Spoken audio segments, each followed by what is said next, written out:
Hello बच्चों, आप सभी को एक बार फिर से मेरा नमस्कार। मैं राजीव सैनी ज्ञान गुरु यूट्यूब चैनल से एक बार फिर से आपका हार्दिक अभिनंदन और स्वागत करता हूं।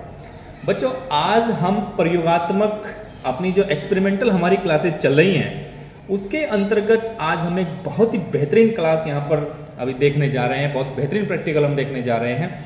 आज हम आपको जो क्रिस्टलीय ऑक्जेलिक एसिड होता है, क्रिस्टलीय ऑक्जेलिक अम्ल होता है, उसका M/20 मोलरता का 250 मिलीलीटर विलयन तैयार करना सिखाएंगे बच्चों। और फिर इस विलयन की सहायता से जो हमें पोटेशियम परमैंगनेट दिया जाता है, KMnO4 दिया जाता है, उसकी मोलरिटी को हम किस प्रकार से कैलकुलेट कर सकते हैं, ये आज के प्रैक्टिकल में हम लोग चेक करने वाले हैं। तो बिल्कुल इसको शुरू करते हैं बच्चों। जो M/20 मोलरता का हमें ऑक्जेलिक अम्ल का 250 मिलीलीटर विलयन तैयार करना है बच्चों, उसके लिए हमें 1.575 के लगभग हमें ऑक्जेलिक अम्ल की आवश्यकता होगी, लगभग 1.575 ग्राम। इसको हम अच्छी प्रकार से तोल लेंगे। ये हमने तोल लिया है 1.575 ग्राम। और अब इसको हम इस एक छोटे बीकर में इस मात्रा को बच्चों यहाँ पर अच्छी तरीके से ट्रांसफर कर लेंगे। इस प्रकार से हमने इसको यहाँ पर ट्रांसफर कर लिया है। और फिर इसमें हम ये देखिए, हमारे पास ये डिस्टिल्ड वाटर है, आसुत जल है। थोड़ा सा आसुत जल हम इसके अंदर डाल लेंगे बच्चों। और डालने के बाद ये हमारे पास कांच की एक छड़ होती है, इस कांच की छड़ से हम इस पूरे विलयन को अच्छी तरह से बच्चों मिलाने का प्रयास करेंगे। इसको अच्छी तरह मिलाना है। ध्यान रहे, विलयन में क्रिस्टलीय जो ऑक्जेलिक अम्ल है उसके कण शेष नहीं रहने चाहिए। पूरा जो विलयन है वो हमारा अच्छी तरह से मिल जाना चाहिए, घुल जाना चाहिए। तो हम अच्छी प्रकार से ध्यान रखेंगे डिस्टिल्ड वाटर में। इसको हम लोग देख रहे हैं आप, छोटे बीकर में एक छोटी सी कांच की छड़ के माध्यम से मैं इसको अच्छी प्रकार मिलाने का प्रयास कर रहा हूं। इस प्रकार से इस पूरे सॉल्यूशन को हमें मिलाना है। ये अच्छी प्रकार मिल गया है। जिस छड़ से हमने इसको मिलाया उस छड़ को हम डिस्टिल्ड वाटर से इसी बीकर में इसको साफ कर लेते हैं, धो देते हैं, ताकि कुछ कण अगर इस छड़ के ऊपर लगे हों तो वो भी इस सॉल्यूशन के अंदर चले जाएं। अब बच्चों, इसका जो हमें कुल आयतन है वो करना है 250 ml, 250 मिलीलीटर। तो इसके लिए हमें, जैसे मैंने आपको बताया था पहली क्लासेस में भी आपको बताया, इसके लिए हमें मापक फ्लास्क 250 ml की आवश्यकता होगी। ये हमारा मापक फ्लास्क है। देखिए, ये मापक फ्लास्क होता है। और इसके ऊपर यहाँ पर मैंने आपको पहले भी दिखाया, ये देखिए यहाँ पर एक ये गोल ये निशान इसमें बना होता है। ये बिल्कुल आपको दिखाई दे रहा होगा, ये देखिए ये निशान। तो यहाँ तक, नीचे से लेकर के यहाँ तक अगर हम इसमें कोई विलयन भरते हैं तो वो उसके आयतन को 250 ml मापने का ही काम करता है। इसके ऊपर लिखा भी रहता है 250 ml। तो हम इसका ये अपने एक कीप के माध्यम से हम क्या करेंगे बच्चों, हम कीप लेंगे और कीप के माध्यम से अपना जो विलयन है इसको हम इसके अंदर ट्रांसफर करेंगे। तो मैं कीप, ये हमारे पास कीप है बच्चों। तो ये कीप हमने लगाया और इस छोटे बीकर के अंदर जो सॉल्यूशन हमने तैयार किया इसको हम धीरे से इस मापक फ्लास्क में ट्रांसफर करेंगे। और इस छोटे बीकर को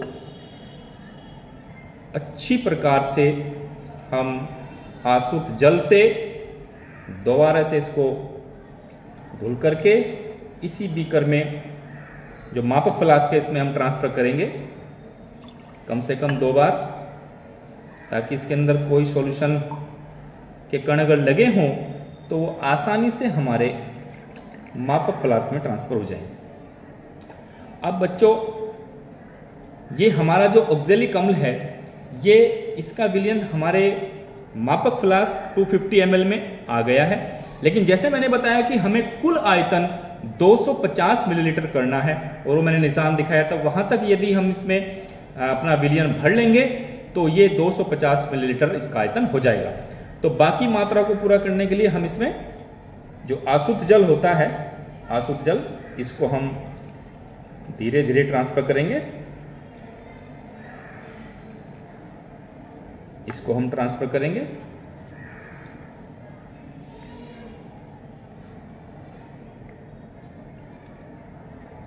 इस प्रकार से ये उस निशान तक हमने विलयन को का आयतन पूरा करने के लिए हमने इसमें आसुत जल मिला दिया है। अब ये बच्चों हमारे पास क्रिस्टलीय ऑक्जेलिक अम्ल का M/20 मोलरता का 250 ml जो हमारा सॉल्यूशन है वो पूरी तरीके से तैयार हो चुका है बच्चों। अब इसके लिए मैंने आपको शुरू से बताया कि M/20 के लिए अगर हमें क्रिस्टलीय ऑक्जेलिक अम्ल तोलना है तो वो हमें 1.575 इतने ग्राम ऑक्जेलिक अम्ल की हमें आवश्यकता होगी। तो ये हमारा इस प्रैक्टिकल का जो पहला पार्ट है वो आसानी से पूरा हो जाता है, हमारा 250 ml इसमें बनके तैयार हो जाता है। अब बच्चों इसका दूसरा पार्ट हमें क्या करना है, ये डिस्टिल वाटर हमने इसमें प्रयोग किया है। दूसरा पार्ट इसका हमें अगला भाग क्या करना है, अब हमें KMnO4 पोटेशियम परमैंगनेट,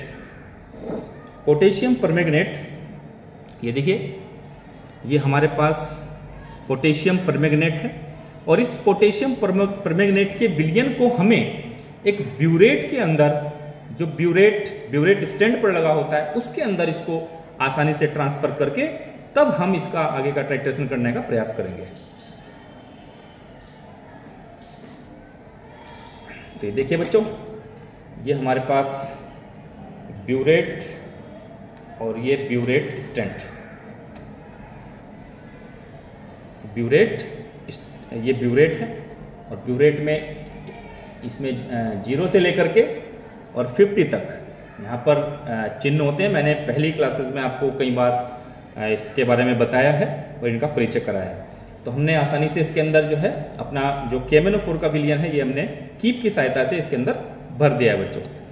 अब हम अपने ब्यूरेट को इस प्रकार से हम इसको सेट रखेंगे ताकि इसके नीचे हमारा जो कॉनिकल फ्लास्क है वो आसानी से इसके नीचे आ जाए। तो हम थोड़ा सा इसको अपने हिसाब से और ऊपर कर लेंगे। देखिए कॉनिकल फ्लास्क इसके अंदर आसानी से आ सकता है। अब हमें क्या करना है बच्चों, ये जो हमने 250 ml 250 मिलीलीटर का जो हमने ऑक्जेलिक अम्ल का विलयन तैयार किया है, इसमें से हमें 20 मिलीलीटर 20 ml जो हमारा ऑक्जेलिक अम्ल है वो हमें इसमें से अलग करना है बच्चों। तो इसमें से हम 20 ml को अलग करेंगे। 20 ml को अलग करने के लिए ये हमारे पास, देखिए ये हमारे पास क्या है, ये पिपेट होता है और पिपेट को हम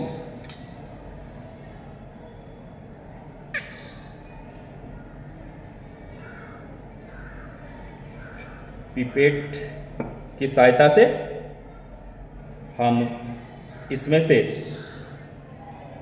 20 ml को 20 मिलीलीटर विलयन को इसमें से अलग कर लेंगे।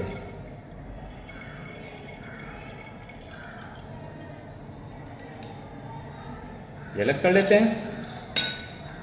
अब इस ब्यूरेट जिसके अंदर KMnO4 विलयन भरा है, इसमें से धीरे धीरे KMnO4 की जो मात्रा है वो हमें इसके अंदर डालनी है।